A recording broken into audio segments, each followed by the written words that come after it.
In this video, I'm going to show you how to create vouchers for your clients and customers. Now, a voucher is often confused with a coupon code. A coupon code is something that I showed you how to set up in the products playlist, but a voucher actually functions as a payment, so some kind of cash. Think of it like a gift card that your gran would give you on Christmas because she just doesn't know what you like. So that is what a voucher is in the system. It is considered payment towards the product. It is not considered a discount as a coupon would be.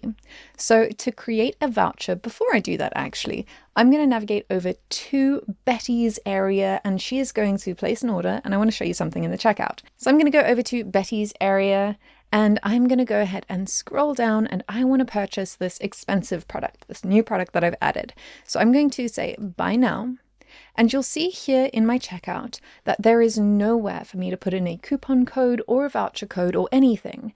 This is because we want to hide that from our customers so that they don't click away from our purchase page and start hunting for codes online. Instead, we are funneling them through the process and helping them get to making the point of purchase. So that is why we hide that from them unless they have a coupon code or a voucher. So I'm going to go back into the admin area. And to create a voucher, what we're going to do is navigate over to orders on the left-hand side, and then we're going to click on vouchers. And here we can create a new voucher. And I'm going to make this an amount of $500. And then this is where it's important with vouchers. Vouchers can be given to specific contacts. They're not transferable. So once someone has a voucher, they are the only people allowed to use that voucher. They have to be logged into their account and they can use that voucher, no one else. So that is a very important thing when it comes to vouchers. So this person needs to be a contact within the system. So you can go ahead and create a new contact or give it to an existing contact within the system. So I'm going to select Betty and I'm going to hit save. And now she's got this $500 voucher and we can go ahead and copy this code. And you'll see that there are a few different things here within the voucher settings. So we have the amount, the available amount, and then we have an expiration. And you can set an expiration date. So if you don't want this voucher to be valid for a long period of time, then you can set an expiration date and say, hey, you need to use this voucher before this specific time, or you can have it never expire. So I'm just going to leave it as never. And then here you have an activity section. So you'll be able to see what payments have been made off of this voucher. So I'm going to navigate back to Betty's side and I've copied that voucher code. So I'm going to navigate back to Betty's side. And I actually don't want to place this order. I'm going to navigate back to my cart and I'm going to delete this. And I want to go back home. So I'm just going to click around up here until I find the home button because it's white and I didn't change that. So now that I am back home, I'm going to scroll down and what I want to do is add my product because my product's a little bit more affordable. It's $99. So I'm going to say buy now. And it already has all of Betty's information. And I'm going to go ahead and enter that voucher code. And I'm going to apply it. And you'll see that my total now comes to $0 because that voucher is for a $500 value.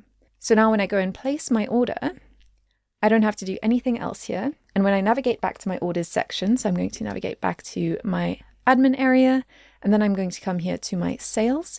You'll see that that order has been placed of $99. And if I click in here, you'll see that it was paid by customer. There's no refunds. There's no discounts. It was used as a voucher payment. So here we have in our activity, Betty White made a $99 voucher payment. So it is considered a monetary value, not a discount. This is a payment towards the product. So if I come here to the vouchers as well, and I click into this voucher that belongs to Betty, you'll see that $99 has been spent and that the available amount has dropped. So now if Betty wants to make another purchase, so I'm going to navigate back to Betty's side. And again, I'm just going to click around until I find home. There we go. And then I'm going to scroll down. Now I want to buy the expensive product, this new product that I've added. So we're going to buy this new expensive product. I'm going to enter my voucher code because I have one and that's why that is available to me. I'm going to apply that and you'll see that the remaining value of that voucher is being applied to this order. And so my total is $1599. And then I can go ahead and place that order. And now when I navigate back to the admin area and I come here to my sales, you'll see that this order has been placed and there is a partial payment. So if I click in here, you'll see that there is a partial payment of $401 because of the voucher. Again, no discount, none of that. This is a monetary value. And that is why the system is recording this as a partial payment and not as a discounted payment. And so again, if I navigate back to the vouchers over here, click into this voucher, you'll see that there is nothing left available for this voucher. The entire amount has been used. And you'll see here again a list of the activity of when that voucher payment was used. And again, only Betty was able to use this voucher because this voucher was issued specifically to Betty. So if you are issuing vouchers within the system, you are issuing them to users that are already in the system. So that is how vouchers work within the system. So now you know everything you need to know about managing your orders within the system. Congratulations on completing this training.